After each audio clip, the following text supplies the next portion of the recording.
one of, if not the best player in the country, or the best prospect in the country.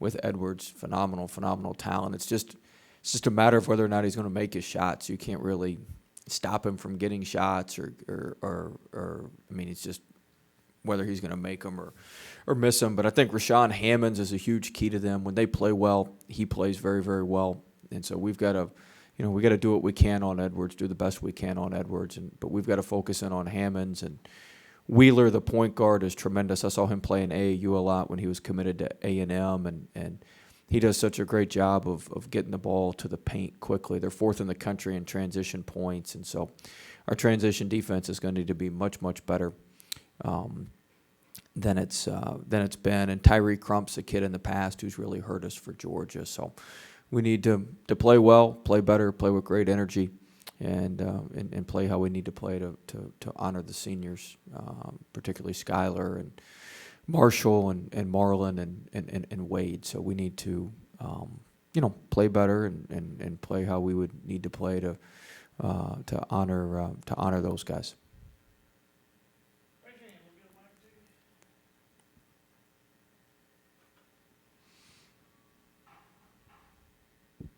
Before the season, you were asked about it.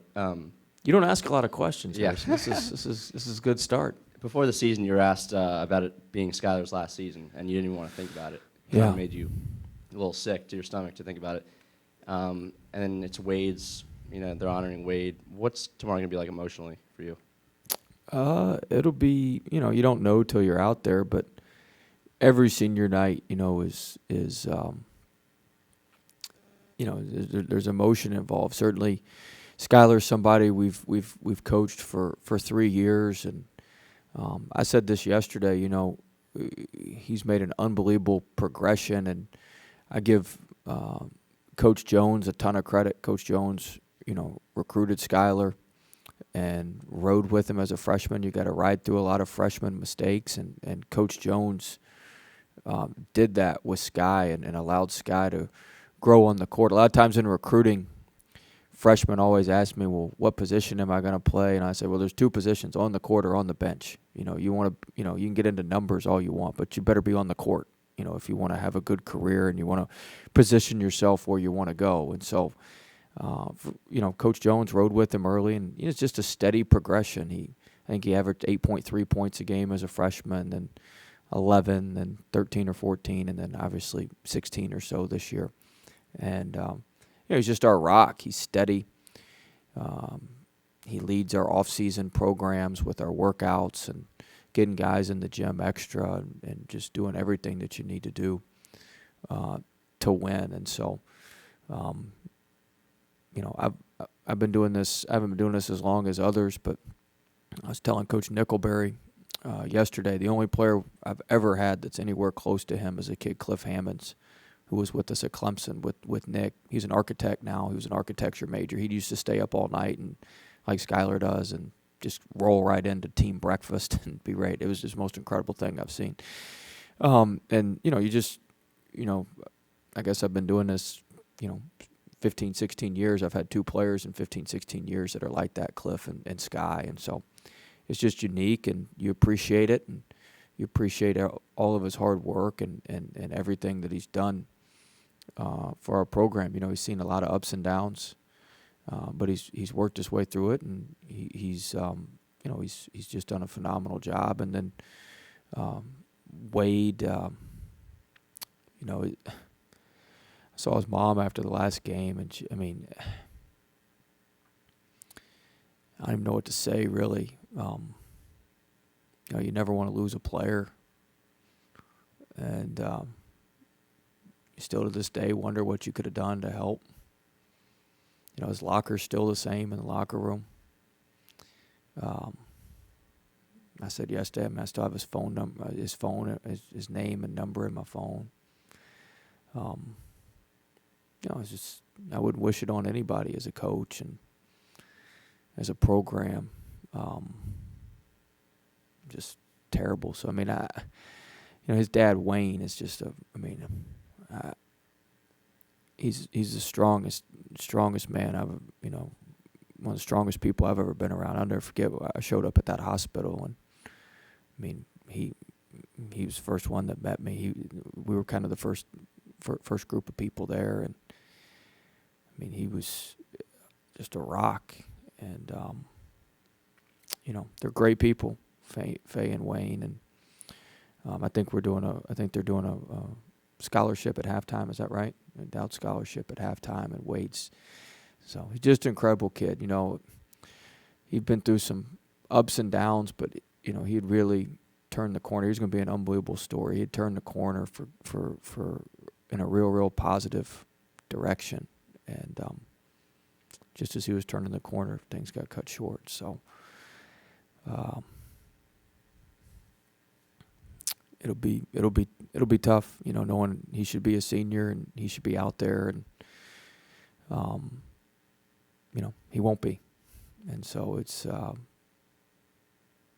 it'll be tough. And then, like you said, to see Skylar, and Marshall's been with us 4 years. It's very rare now that you got two kids that have been with you for 4 years, and Marshall's on Wade's scholarship. When Wade passed away, we had an open scholarship, and Marshall had earned it and earned the right. And I think everybody knows by now Marshall and Sky and Wade were all close.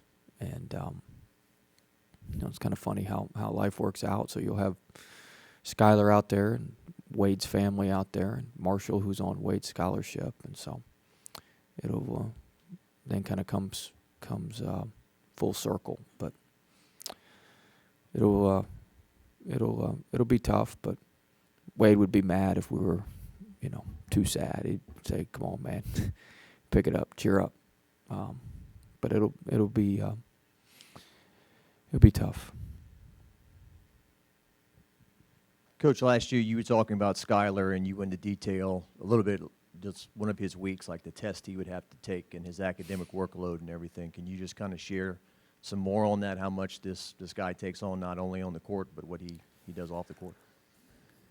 It's a little weaker now. He's in a walking class right now, but he needed it for graduation. I said, "You're the only one that saves the easy credits for last. Everybody gets the easy credits out of the way early on." But I mean, just his weeks are they're packed. I mean, he gets more done, and he gets more done in a short amount of time than most folks. But he's up early. He's an early riser. A lot of times he comes in and gets his basketball work done in the morning so he can clear his day for academics. And he's got labs that some of our other guys don't have. And so, we maneuver our practice schedule around his classes and labs. But I mean, his day's packed. I mean, he's competing, and I mean, you got to look at it this way. This is why he's going to be so successful. And I've said this yesterday, and I'll keep saying. I mean, he's going to be a basketball player first, then he'll get back to the medical stuff. But I mean, he's competing in one of the toughest conferences in college basketball at the highest level. He's the only player, or one of only 6 players, to average 16, 5, and 3 in our school's history, and he's. We can go through all the stats all you want, but he's competing at the highest level here, and he's competing at the highest level in one of the most challenging majors and on our campus, and he basically wins at both of them, and that's extremely challenging and difficult, and that's a testament to his parents, to his upbringing, to him, and he's just a high achiever. He's going to be good at whatever he puts his mind to, whatever he wants to be good at, and basketball and class are the two things that he puts his mind to, and he's been great.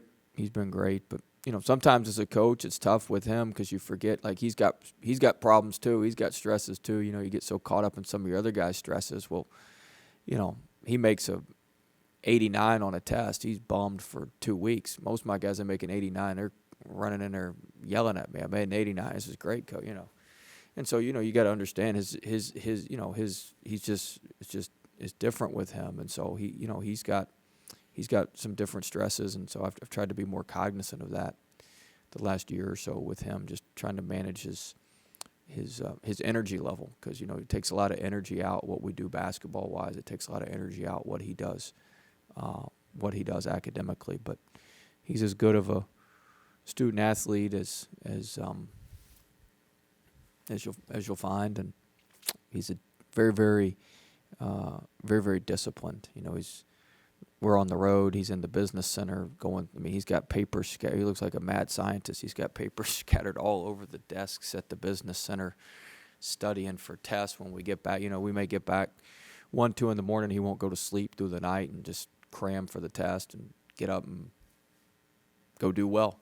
And so, you know, it says a lot. There's not a lot of people. Not a lot of us would be doing that, and there's not a lot of people at LSU and in college that would be doing that as well.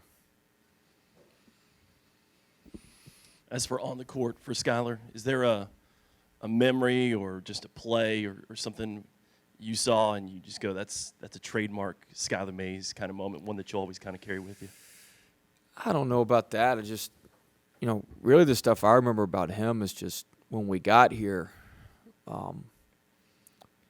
how he just set the tone for what we wanted to do.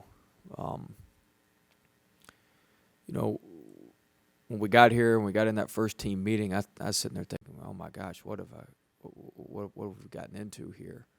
Then he pops out and says, hey coach, can we work out tomorrow morning? That gives you a little pop as a coach. And you know, I think just his work ethic and how he's always, you know, he would drag people in the gym with him. Like, that's the stuff I remember more than everybody gets excited about the game stuff. Obviously, the shot against Mississippi State this year was huge. That was pretty cool for him. But you know, just I'll remember more, you know, being in here at 6:15 in the morning and watching him work extremely hard and bringing other guys in with him. That's how you start a program. And him and Marshall, you know, Marshall gets a lot of credit. Marshall's in here working just as hard and doing a lot of those same things. And so, you know, that's the stuff I enjoy. The games are fun. Obviously, that's what everybody gets to see. But, you know, I enjoy more the getting in the gym and you know, when we're away from everybody and it's just us getting in there working and just seeing how much he's improved and how much he's gotten better. And you know, that's the fun part of coaching is to see guys improve, see guys get better, see guys make strides, and he's done that. And that's really what I'll remember is just the gradual progression and how much better he's gotten and how he's been. I mean, he's been rock solid for us for 3 years. He's been the rock of our program for 3 years. He's had a lot of teammates come and go, and you know, he's been here through all of it and been a critical piece for us for 3 years. So just great player, great person, and really good representative of our program and LSU for sure.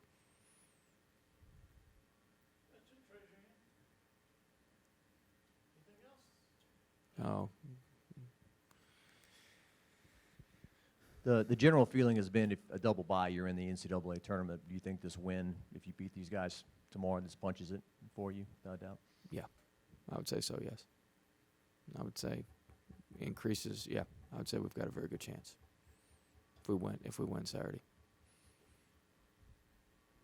Now we got questions everywhere. Feel bad if you don't ask a question.